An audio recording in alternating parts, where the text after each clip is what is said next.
일본 상징인 후지산, 아름다운 산이지만 사실은 활화산입니다. 마지막 분화가 1707년이었으니 벌써 300년이 넘었죠. 화산학자들은 언제 터져도 이상하지 않다고 경고하고 있습니다. 그런데 만약 후지산이 정말 폭발한다면 어떻게 될까요? 일본만 피해를 볼까요? 아니면 우리나라도 영향을 받을까요? 오늘은 세 가지 관점에서 살펴보겠습니다. 첫째, 일본 내부에서 벌어질 직접적 피해와 혼란. 둘째, 한국 일반 가정이 받게 될 실질적 피해와 생활 변화.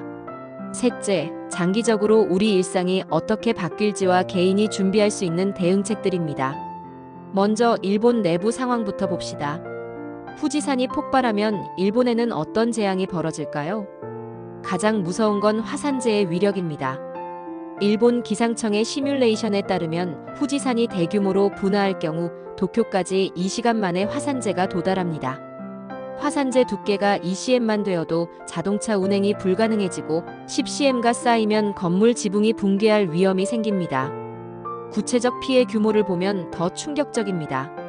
도쿄 인구 1,400만 명 중 최소 500만 명이 즉시 대피해야 하고 수도권 기능이 완전히 마비됩니다. 하네다와 나리타 공항은 물론 도쿄역과 신주쿠역까지 모든 교통이 중단되죠. 더 심각한 건 전력 시스템 붕괴입니다. 화산재가 송전선에 쌓이면 합선이 발생해 대규모 정전이 일어납니다. 2011년 신두리케 화산 폭발 때도 칠레 전체가 3일간 정전됐거든요. 후지산이 터지면 일본 전체가 전기 없는 암흑 세상이 될 수 있습니다. 여기서 놀라운 사실 하나. 화산재는 전자기기를 완전히 파괴합니다. 미세한 유리 입자가 회로에 들어가 모든 전자제품을 망가뜨리죠. 스마트폰, 컴퓨터, 자동차 모두 고철 덩어리가 됩니다.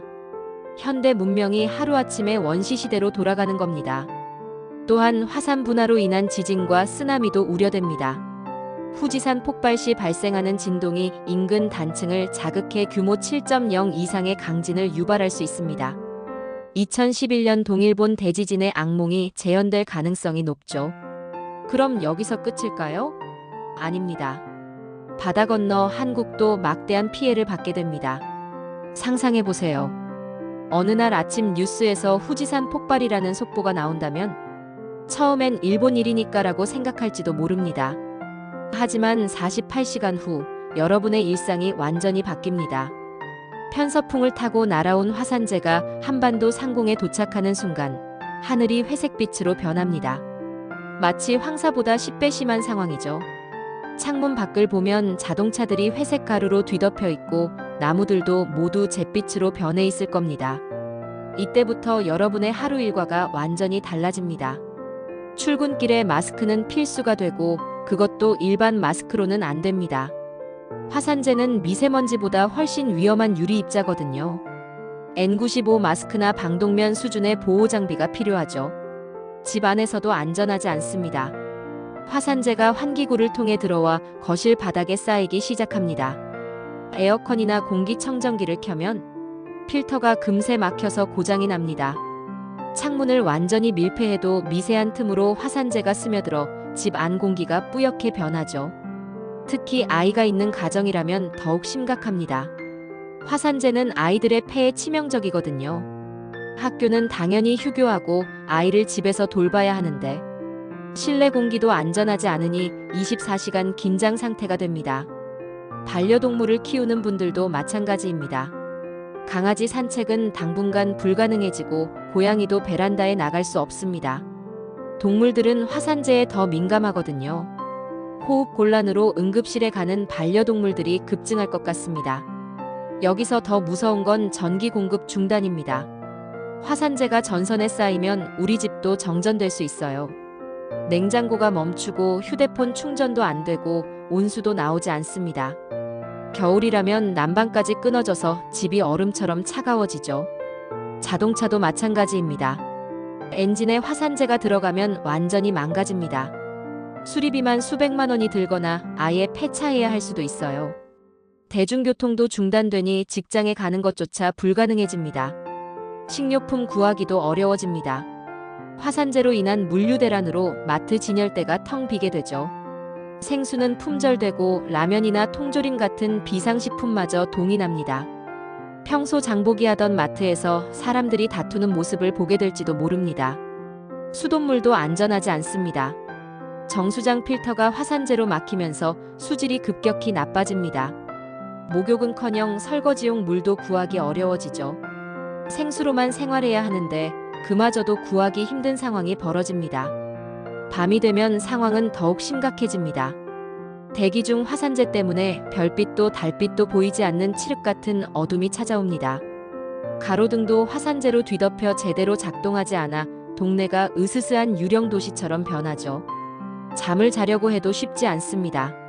화산재가 지붕에 쌓이는 소리, 바람에 날리는 소리가 계속 들려와 신경이 곤두섭니다. 아이들은 무서워서 울고 어른들도 불안해서 잠들기 어려워집니다. 며칠이 지나면 더 큰 문제가 시작됩니다. 화산재에 포함된 산성 물질이 피부에 닿으면 염증이 생깁니다.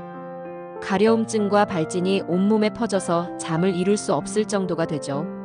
병원에 가려고 해도 응급실마다 비슷한 환자들로 넘쳐납니다.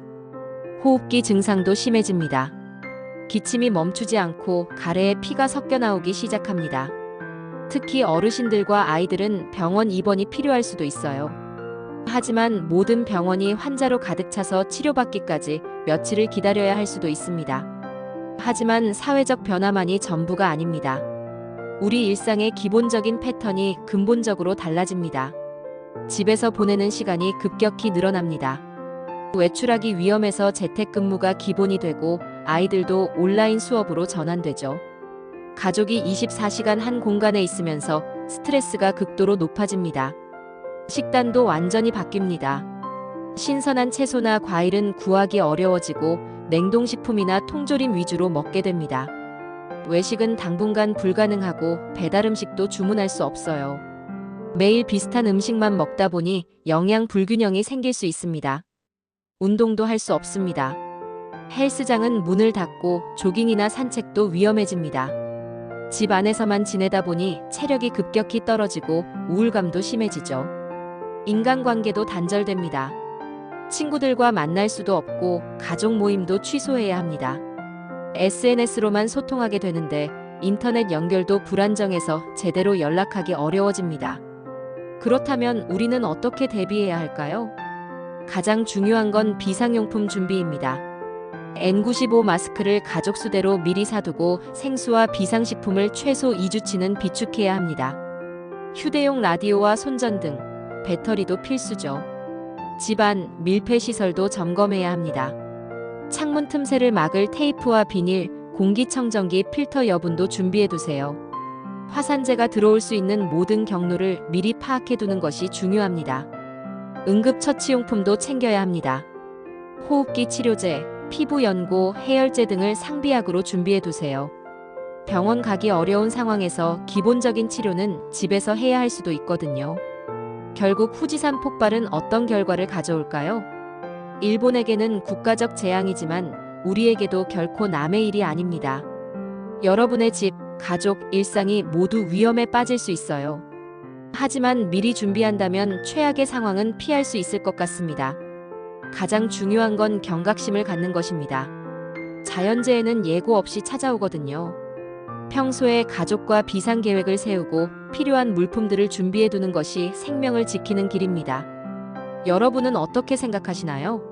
후지산 폭발 같은 자연재해에 대비해서 지금부터 비상용품을 준비하시겠어요? 아니면 일어나지 않을 일이라고 생각하시나요? 댓글로 여러분의 준비 상황을 들려주세요. 다음 시간에는 더욱 흥미진진한 가설을 다뤄보겠습니다. 놓치지 마세요.